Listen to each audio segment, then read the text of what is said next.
कि अगर पंजाब में कोई बात आई तो भाई पंजाब पे किसने बात की?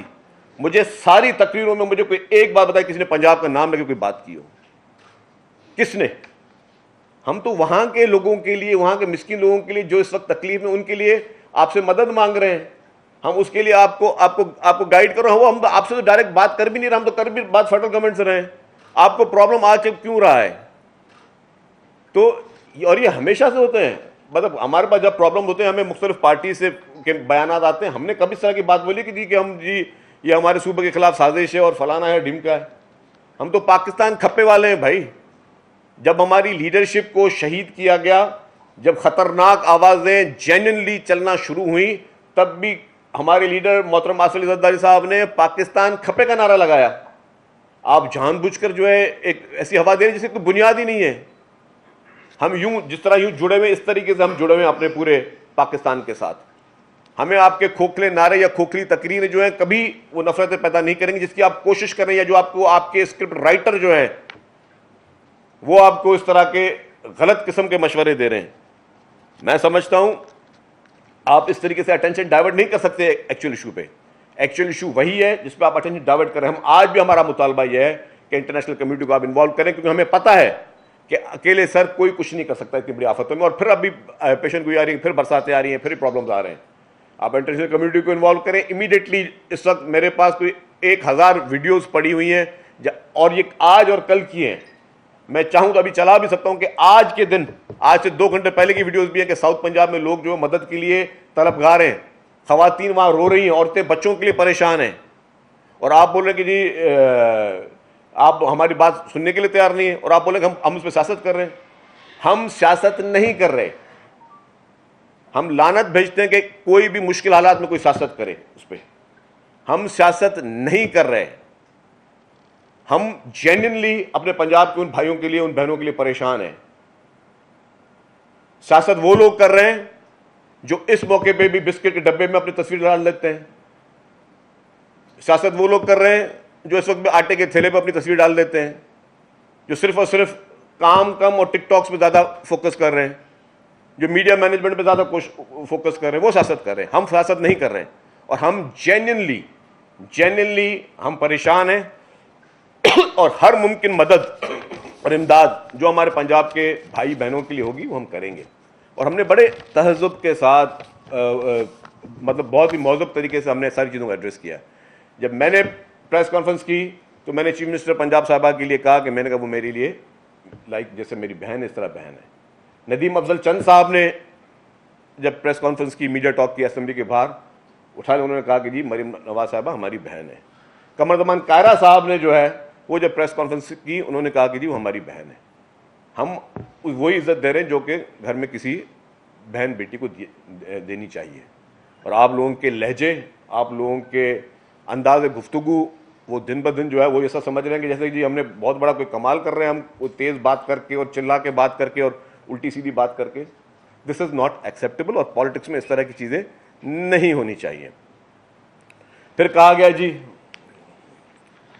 कि सिंध के एक पीर साहब ने मेरी तारीफ़ कर दी। एक तो सिंध के बहुत मौजूद शख्सियत हैं, वो भी हमारे भाई हैं।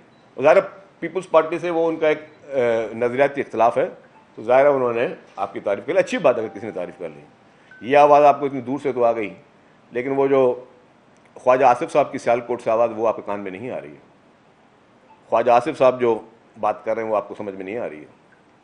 तो ख्वाजा आसिफ साहब की गुफ्तगू भी देख लेंगे वो क्या कर रहे हैं, वो आपकी पंजाब हुकूमत के बारे में क्या कह रहे हैं या बाकी चीज़ों पर क्या कर रहे हैं, आपके अपने MNAs क्या कह रहे हैं, आपके अपने वफा के वज़रा क्या कह रहे हैं।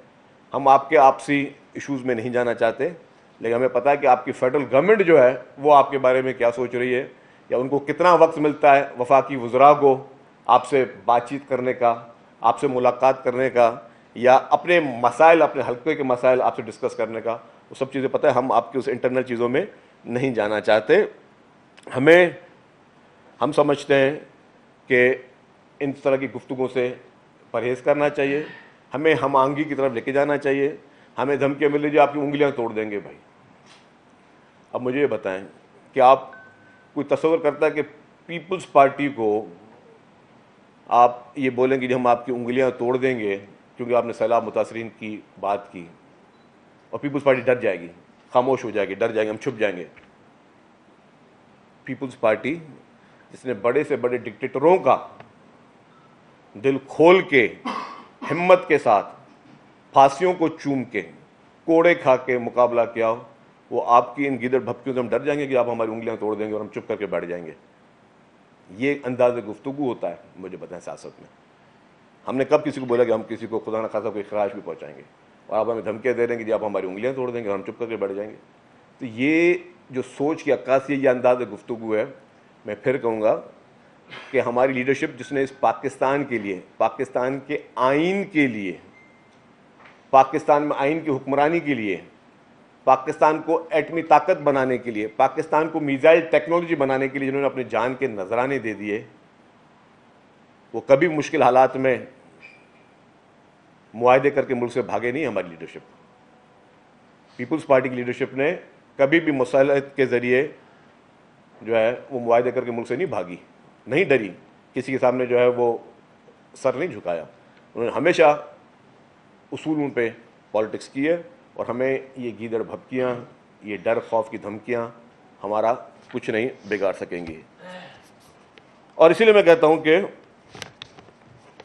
आपने देखा होगा इसी में कि हम सबको मिलकर, जब भी कुदरती आफत आनी चाहिए, आप मुख्तलिफ पार्टीज़ को बुलाएं, उनको मेज़ पे बिठाएं, मशवरे लें। कोई भी शख्स अक्ले कुल नहीं, मैं नहीं कहूँगा कि पीपल्स पार्टी जो है या सिंध हुकूमत अक्ले कुल है और किसी का मशवरा है वो गलत हो सकता है।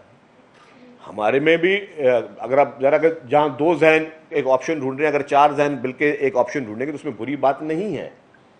आप उन ऑप्शंस को साथ लेकर चलें, लेकिन आप डिस्कस करने के लिए तैयार नहीं हैं।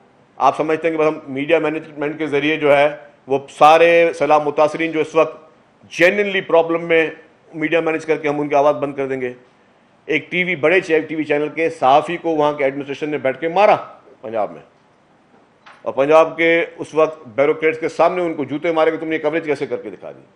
और फिर बाद में चलो उस टीवी चैनल बड़ा था, जब उसने वो बात उठाई तो उन्होंने माफ़ी मांग ली। तो ये इस तरीके से आप लोगों के मसाइल हल करेंगे? आप इस तरीके से वो इश्यूज़ को दबा सकते हैं, मीडिया पे आने के लिए उसको छुपा सकते हैं, लेकिन इस तरीके से आप उन लोगों के, जेन्युइन लोगों के मसाइल जो है ना, वो आप हल नहीं कर सकते। आप जेन्युइन लोगों के मसाइल हल करने के लिए आप बढ़ चढ़ के आगे आएँ, आप सारी चीज़ें करें। आपको इस वक्त थर्ड टियर ऑफ गवर्नमेंट को मजबूत करना चाहिए। इस वक्त जब हमारे पास सैलाब आया तो हमने अपने थर्ड टियर गवर्नमेंट को भी मजबूत किया, सब लोगों को आगे किया, सब ने मिलकर काम किया। आपके पास तो बल्दियाती इलेक्शन कराने के लिए आप टाइम नहीं है, तैयार नहीं है। आज तक किसी ने ये बात भी नहीं की कि भाई पंजाब में बल्दियाती इंतखाबात क्यों नहीं कराए जाते। जब पूरे पाकिस्तान में बल्दियाती निज़ाम है तो पंजाब में ये बल्दियाती निज़ाम क्यों नहीं है। और हमने ये भी देखा कि अदालतों के अहकाम भी, हमें तो डेडलाइन आती थी कि भाई आप बल्दियाती इंतखाबात कराओ, लेकिन एक बड़े सूबे के लिए वहाँ की एडमिनिस्ट्रेशन ने नहीं करवाए। तो आज भी पंजाब में बल्दियाती इंतखाबात कराएं, ताकि आपको भी पता चले कि पब्लिक का रुझान इस वक्त आपके लिए क्या है और चीज़ें सामने आएँ। हमारा मुतालबा है कि पंजाब में फौरी तौर पर बल्दियाती इंतखाबात को कराया जाए, जिस तरीके से चीज़ें आगे जाएँ। आप हर चीज़ में बोलते हैं जी सिंध की कारकर्दगी देख लो, अपनी कारकर्दगी देख लो, उनके तर्जुमान भी शुरू हो जाते, वो सिंध की कारकर्दगी देखो। भाई देखिए, बात सुने, मैं दोबारा रिपीट कर रहा हूँ, पंजाब के पास हमेशा डेफिनेटली रिसोर्सेज ज़्यादा रहे हैं।